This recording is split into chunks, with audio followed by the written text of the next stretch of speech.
Hej, jeg vil gerne lige fortælle jer om vores Safe T-Lock.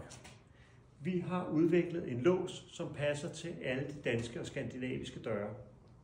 Vi har sikret os, at låsen er vandtæt og vind- og vejrbestandig, og så har vi samtidig lavet den i rustfrit stål, så den tåler vores klima.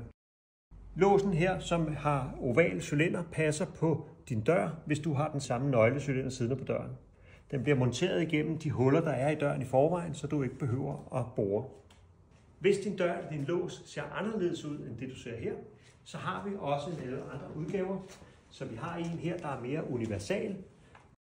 Den har vi både i en smal udgave og en bred udgave. Så uanset hvad dør du har vi en lås, der kan passe til. Her er T-locken til den ovale cylinder. Det vil sige, at den passer til de 80-90% af de danske døre. Den passer både til de almindelige og til dem, som har trepunktslås. Og trepunktslåsen, det er der, hvor du skal hive op i håndtaget. Som udgangspunkt, så genbruger du det gamle, der sidder i døren. Det vil sige, at man genbruger sin låsekasse, som den hedder, og man genbruger det, der sidder over i karmsiden.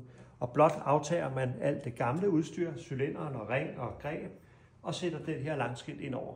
Når du har monteret låsen på din dør, så kan du åbne den med en pinkode.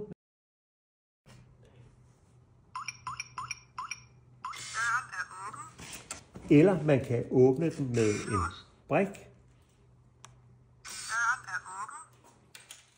Eller endnu smartere, hvis man vil være helt nøgle- eller brikfri, med sit fingeraftryk.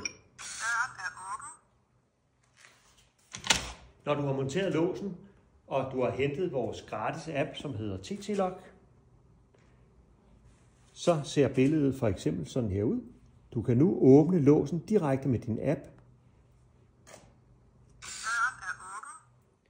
Eller du kan gå ind og oprette pinkoder. Der er plads til 150 pinkoder heri. Man trykker blot på pinkoder. Man siger opret en ny pinkode.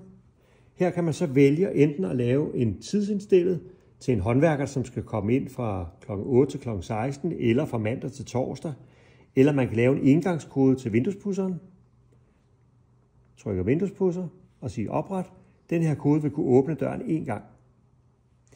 Eller man simpelthen går ind og siger, at man gerne vil lave en pinkode, som er brugerdefineret. Fordi jeg gerne selv vil bestemme. Jeg vil gerne åbne en permanent. Jeg skriver mit navn i. Og jeg vælger også min kode. 4 totaller. Man kan vælge mellem 4 og 9 cifre. Indstiller koden. Den sender koden nu til låsen. Så når jeg kommer nu og siger åben 0, 8, 5, 2,